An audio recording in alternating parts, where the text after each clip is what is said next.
Well, good morning. It is February the 17th. It's a Tuesday here in East Tennessee. We're glad that you are joining us for today's edition of Catch Up Quick. We're going to go through your headlines, everything that you need to know happening in Tennessee and East Tennessee, and then we're going to break down your first alert forecast.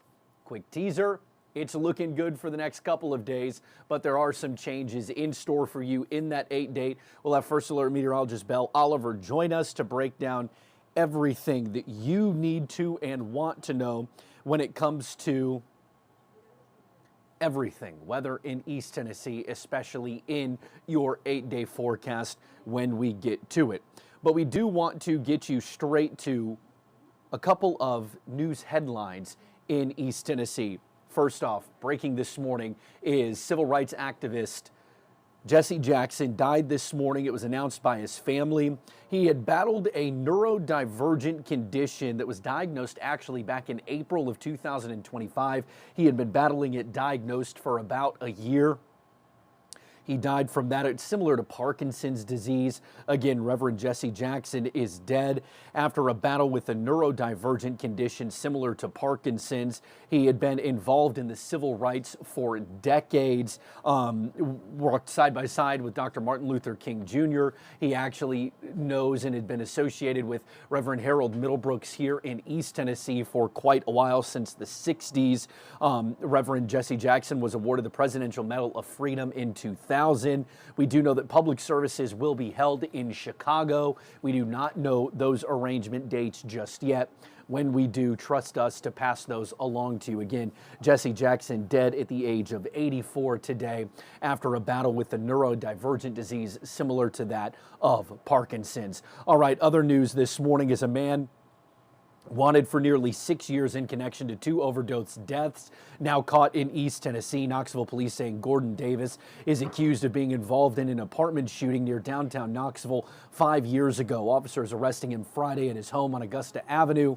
Police say they found drugs, including cocaine and marijuana, along with a gun. KPD saying Davis is expected to face further charges. Again, the man on your screen right here is Gordon Davis. He's accused of being involved in an apartment shooting near downtown Knoxville nearly half a decade ago now, 5 years. He was found in a home on Augusta Avenue in the city of Knoxville. They say they found drugs, including cocaine and marijuana, and a gun. He will face more charges, or is expected to face more charges, according to the Knoxville Police Department. A stabbing at a Rural King that actually experienced a worker shot and killed there just a couple of years ago, now experiencing what the Knox County Sheriff's Office is calling a stabbing. This happened at the Rural King in Halls. Knox County Sheriff's Office telling us they responded around 12:15, noon 15 on Monday. 3 deputies say they found a man with apparent stab wounds. He was taken to the hospital where he's expected to be okay, suffering from non-life-threatening injuries.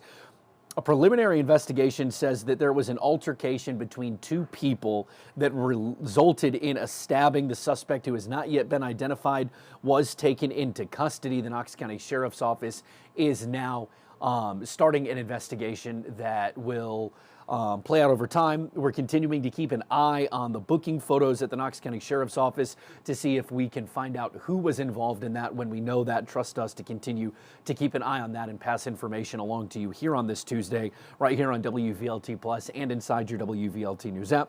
If you're not familiar with the WVLT News app, we're getting ready to share sort of what that interaction looks like. So we'll share that with you here at the end of this Catch Up Quick. And make sure that you know exactly what you're working with when you get inside that news app. A story we've been following since last Friday was that sizable fire at Skyland Ranch in Sevierville. These are videos and pictures that we've gotten over the past couple of days of operations returning to normal at this Sevier County attraction. The owners telling us that they are working to continue to operate Skyland Ranch as normal as possible. Their mountain coaster ready to roll, should have little to no issues there. They're also still able to take their hayride as well. That's the good news, as they continue to do their thing there. Really can't get up there where that cafe had burned down and their merchandise tent at the top of the hill, but they are continuing to work. Now, owner Lisa Williford telling us that they are operating, that they're very thankful for their small operation, their family operation there right in the heart of Sevierville, in between Sevierville and Pigeon Forge. She's telling us that Look, it's not easy to see that destruction that they experienced since that fire, but they are very intentionally continuing to operate and say that they're seeing pretty good business as they do. Skyland Ranch is the dream of our family. We are not a major corporation. We're not backed by investors. It is us, and it is our kids. And watching them kind of shuffle through a lot of their hard work and stuff that they had done and they had built, that was very difficult. Very difficult indeed. And again, Skyland Ranch continuing to work to operate as they had been before this fire claimed much of their business, especially the cafe on top of the hill and their merchandise tent also at the top of the hill. Well, we're also continuing to keep an eye on how long this is going to take to be repaired. The investigation is still ongoing as to what it looks like, what caused this fire. As we learn those details, we'll make sure to pass them along to you. All right, we're keeping an eye on Anderson County right now as a debate unfolds over library books at the Anderson County Public Library. Some bringing up frustration with some of the content in a couple of these books.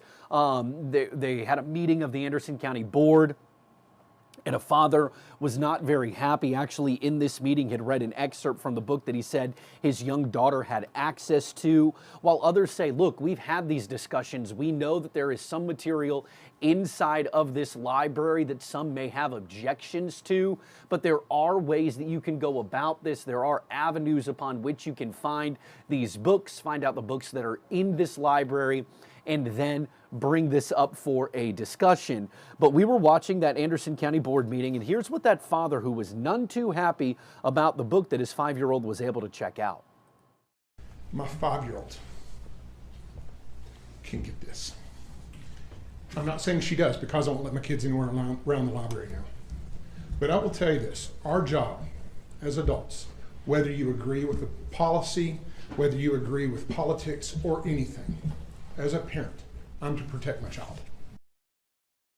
That was Jason Chandler, who says that he lives in Clinton. Again, mad about a book his 5-year-old was able to check out, and it actually previously in that had read an excerpt from it in front of the library board. Chandler brings up an issue that he believes is inherent, that kids are going to have access to books that they should not have access to. He said that his 5-year-old read a book that he was not too happy with, but he said it's his priority as a father to protect his children, and he doesn't think that they should have access to these books in a public library.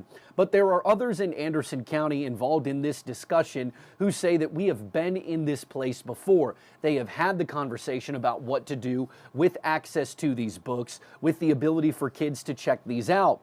They say that they disagree with the process of talking about it again, and just want everybody to know that they're talked out about it, and they believe that there are reasons to continue to support librarians and the work that they do in libraries, and know that if parents have objections to the books that are accessible, to bring them up to librarians and work together to get these sorted out. I am here for a number of reasons. Main reasons to support our librarians and all they do. The other thing is here we are again. Didn't we do this before? We came up with, I thought, a great solution to this issue a few years ago, where people could ask for books to be removed to a separate location, where parents who want their children to get the books could. That was Elizabeth Ibbotson talking to the board. Now, Commissioner Shane Vowell is on the Anderson County Library Board. He says right now there's not a set procedure on a review process for books, but he does tell us there is also no set list for books to be removed out of libraries. We're continuing to keep an eye on this. Again, this discussion was brought forth by a letter that the Secretary of State's office had sent to all public libraries in Tennessee, or counties with public libraries in Tennessee, of finding a way to sort through these books, make sure that kids cannot access them if the parent does not want them to access. This is a conversation in Anderson County. This is a conversation in pretty much any county in Tennessee, even stretching up into Kentucky. And so we'll keep an eye on this. All the updates on this story, on the book issues in Anderson County, we will pass them along to you. All right, right now, Second Harvest Food Bank is going with their Pack the Bag campaign right now. 1 in 6 children in Tennessee will go food hungry. They're food insecure. The only time that they have a consistent meal is when they are inside of a school building. So right now, Second Harvest is working to make sure that kids in our communities in East Tennessee have access to food. They're looking to be able to supply every child with a meal while they're not in the school building during the school year. Our Aaron Rogers actually was at Second Harvest this morning, filed this report for us on how critical this food drive is for Second Harvest and the kids across East Tennessee. Second Harvest's Pack the Bag fundraiser. It continues through February 23rd. Now, what it does is it benefits the Food for Kids program. Now, I'm joined with Marvin Viggins. I want you to just tell me a little bit about Food for Kids and just how many kids this is helping and what exactly it does. Yeah, so Food for Kids started around 2002, so that paints a picture on like how long we've been doing it. We serve around 15,400 students every week, and we partner with 300 schools to get that done. And basically the food bank, you know, we have access to unique prices and food access, so we use that to get the community involved to help pack these bags and distribute them to the school after the school has identified what students might be missing meals on a regular. Now, you mentioned that, so I want to say too, this program is so unique in that aspect because it's really teachers are identifying the students that need help and then sending them home with food to kind of fill those gaps of food source meals. So what kind of all goes into a bag that is being packed during this fundraiser? So this is our most expensive program, and the reason why is nutrition that goes into each bag. We focus on all of the food groups that a child might need, and that's, you know, protein, dairy, fruits, veggies, and another reason why it's expensive is it has to be easy for a child to open and prepare for themselves. So a lot of that nutritional value is a big aspect of it as well, but also, we've got kind of an example of just some things that would kind of go in that bag, right? 4 meals, 4 snacks, and then milk as well. So things that you said, you know, a lot of this stuff might necessarily, this says fully cooked, you know, they don't need a stove top, things like that. Those are those important aspects of it. Now I want to ask too, for folks that do want to get involved, that they want to donate or they want to volunteer their time, what does that look like for people in the community? So you can help in many ways. Obviously, you can go to secondharvestetn.org for more information, but we're looking for volunteers. We're looking for gifts, of course, anything that'll help us keep the Food for Kids program up and running, because we hear from teachers that it's a lifeline for, you know, their students. And like I said, it's over 15,000 students, and this is one of our most important programs and one of the community's favorite programs. So absolutely. Yeah, and I want to add on to that too. 15,000 students, over 300 schools they're partnering with. You mentioned that it started in 2002, and I actually was doing an interview earlier, and they said it actually started because teachers saw that a student was digging through a dumpster looking for food. So the impact in our community, 1 in every 6 children in East Tennessee faces food insecurity. So it's right here in our backyard. So being able to jump in, being able to help out is what's so important here at Second Harvest. We've got information about how you can get involved inside your WVLT News app. In Knoxville, Aaron Rogers, WVLT News. And now, your First Alert forecast with meteorologist Belle Oliver. With First Alert meteorologist Belle Oliver stepping into the hot seat. Belle, how are you? I'm doing good, Will. How are you? Hey, after yesterday's weather and today's day, if you're doing bad, we need to have a convo. I agree. Yeah, today's a really great day, just like yesterday. Now, we had more sunshine yesterday. Today, we'll pull in more clouds. But we'll be warmer than But we'll yesterday. be a touch warmer. Interesting. We got the southwest winds working for us. Okay. It's going to be a great day, I think. Hey, good day to get out and walk. Yeah, highs today, upper 60s. A few of us could see the low 70s. But yeah, if I had to pick a day to get out, probably would be today. Today's your day of the week. Today would be my day, because we are tracking, again, a few chances for rain over the next few days. It's a really tricky forecast. We're in this place where it's so warm. It's very spring-like, very warm into the afternoons. We've got a few clouds building in, and that'll give us a few chances for rain. Very spotty and very scattered. I was telling Sydney and Will earlier, it's not all coming at one time. It's not a big washout, but it's a prolonged period of where we could see a few spotty to scattered showers. So we'll start Futurecast off tomorrow. Again, for today, mainly dry. There'll be a few more clouds. Clouds build overnight into tomorrow morning. We start off into the 50s, and then notice most of the day Wednesday going to be dry. There will be a few chances for a spotty downpour here or there. Most of that looking to come in late Wednesday into the overnight hours on Thursday. So Thursday, you may have to dodge a few showers. The next big chance of rain comes. Dodge, duck, dip, dive, and dodge. The 5 Ds of dodgeball. There Belle. you go. The next big chance comes in late Thursday into Friday, and I think this is the one that maybe is something to watch for more widespread rain. Friday morning and then into Friday.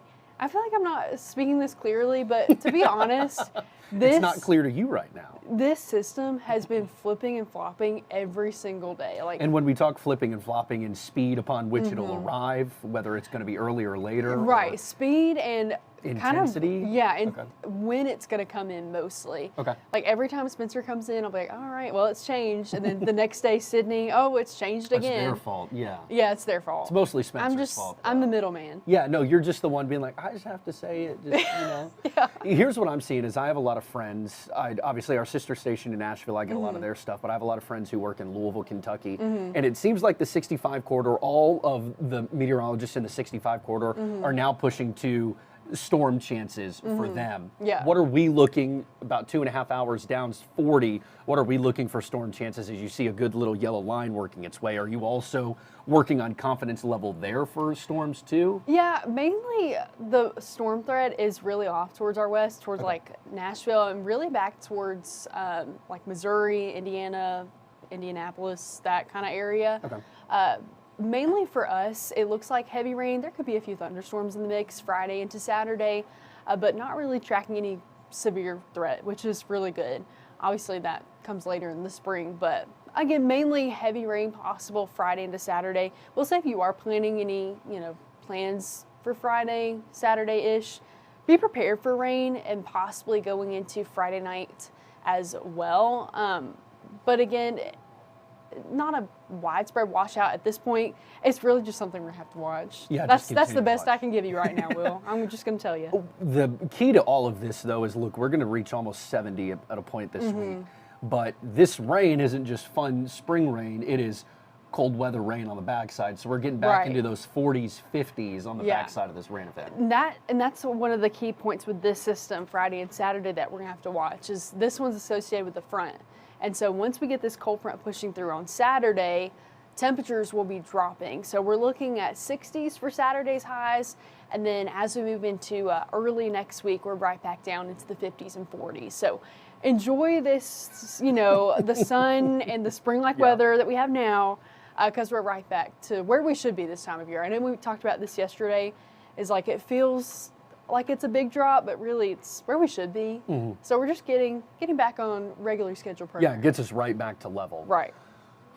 No concern of winter weather on the backside because, again, Yeah. we're going to be in that 50, and that is supposed to be where we should be this time of year. Right. Not looking at any major winter weather systems over the next, 2 weeks here or so. But, it always changes. So, but yeah, I will say I do have confidence in that at Okay, least. perfect. Awesome. Belle, thank you. We'll make sure that you get your rain jacket and your umbrella ready. So highlights, going to be warm. I mean, reaching up to 70. Yeah. And then this rain event that we're going to see at some point, going to dump a good amount of rain. Where are we at in drought? Did we really help ourselves this past Sunday in the drought? I Oh, know- yeah. Okay. That really helped us. We got like a little bit over an inch here in Knoxville and a few other spots Sunday. We get our new drought monitor Thursday. Okay. So we'll have to see the improvements, but I think it really helped. And obviously this rain is going to help too. So Awesome. Yeah. All right, Belle, now you can go ahead and get out of here as we move on across other topics here in East Tennessee. First Alert Meteorologist Belle Oliver, thank you. She's going to go forecast and get ready to rock and roll on WVLT News at noon. Again, 10 o'clock, roughly about the time that the new models start coming in. So, Belle, a confident woman, going to hopefully get a little bit more confident in her forecast coming up here at noon. All right, if you own a home, especially one that you have owned for a while, you're going to want to hear about this. Lawmakers in Nashville right now, Tennessee lawmakers, the ones who represent you most effectively, or not effectively necessarily, most immediately, are looking at capping property taxes. What it does, what this bill would do, is cap property tax hikes by no more than 2% in a year and no more than 6% at the end of a 3-year span. Now, the bill is supposed to be an effort to save people from sticker shock in places like Nashville, Mount Juliet, where property taxes are spiking to reports of more than 60 and 100% in the past couple of years. Now, Jason Zachary, who you see right there on your left, is actually a representative for East Tennessee out of Farragut. He addressed this bill and why he thinks it's important for the state legislature to get ahead of. We feel like responding to Tennesseans in this way is something responsible to do. And again, being only one of 4 states that does not do that, now is the time to take that action.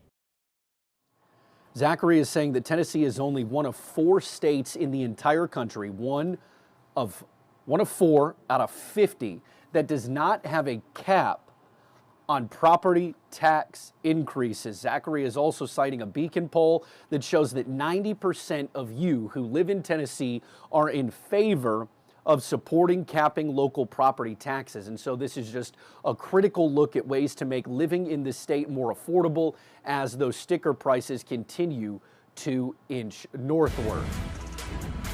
Well, as always, we're proud to be your official station of the Vols, and it's getting to be a busy time on Rocky Top.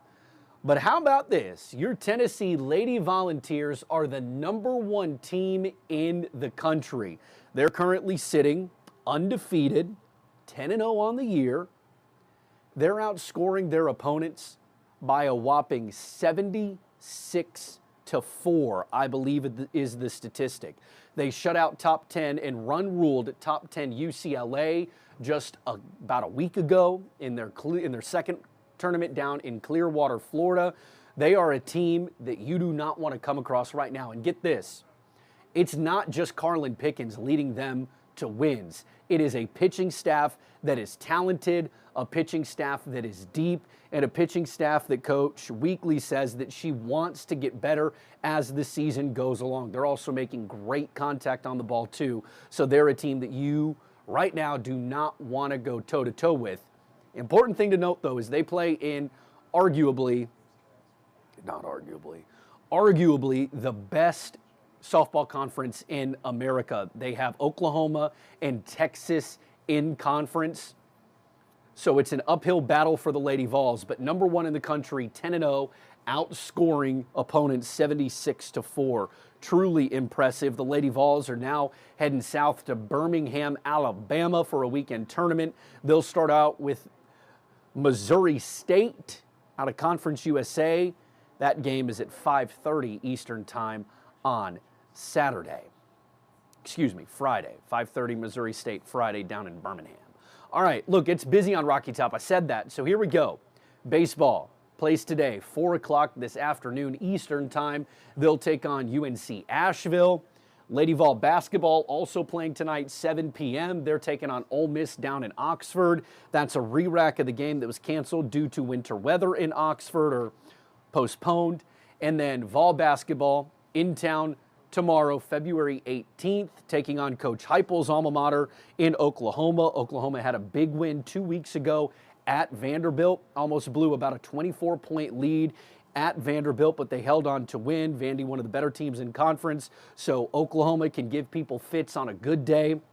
They sit, though, at the bottom of conference, and so you're hoping that Coach Barnes, who just picked up his 250th win in the orange and white, can manage to take down the Sooners inside Food City Center, or at least his team can.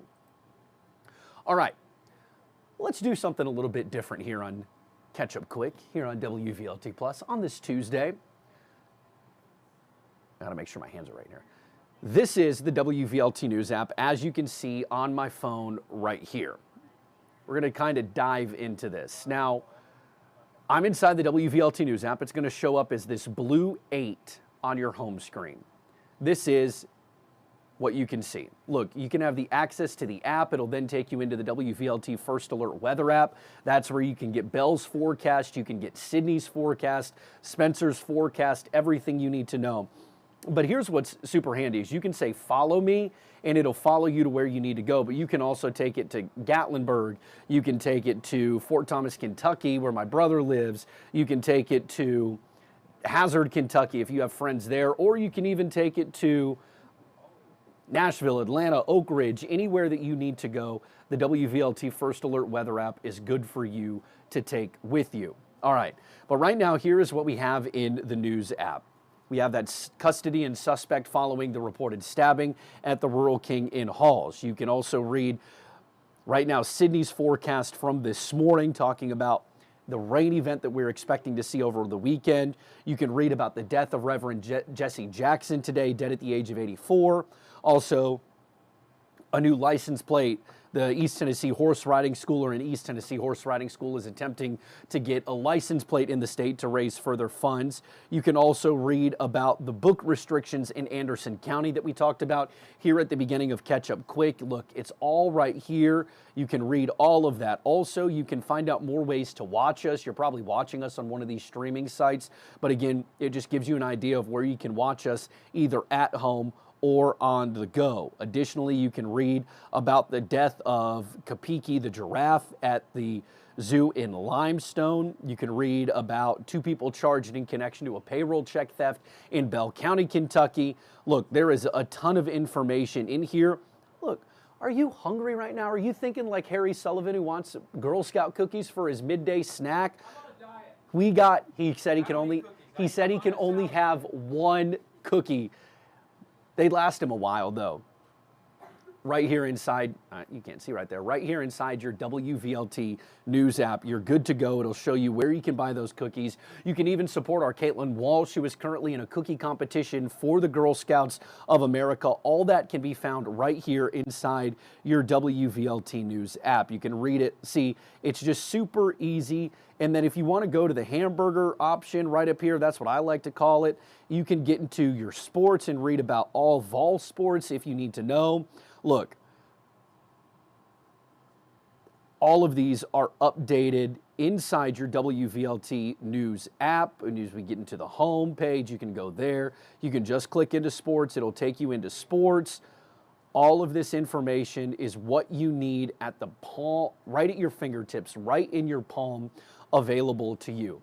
If you don't have the app downloaded, all you have to do is hop right in here, hit that QR code. You can also go to the Apple App Store or the Google Play Store and download it as soon as you can. This is where you can get all of your breaking news updates, all your breaking vol information, your first alert weather, although we highly recommend you to download the WVLT First Alert Weather app to get ready to rock and roll there. WVLT News at Noon starts in about an hour and a half. Harry will join you at 2 o'clock right here on WVLT+. Will Dowling, who produces our noon, is getting ready. He's going to have some really good content for you right there. A look at your midday headlines. And then, of course, 3:30, ready to rock and roll on WVLT. And then, again, our daily streaming show, Monday through Friday, 6:30, right back here on WVLT+. Harry's going to break down everything you need to know as the day progresses there. But always streaming 24/7 right here on WVLT+, inside your WVLT News app, and WVLT News on WVLT continues at noon.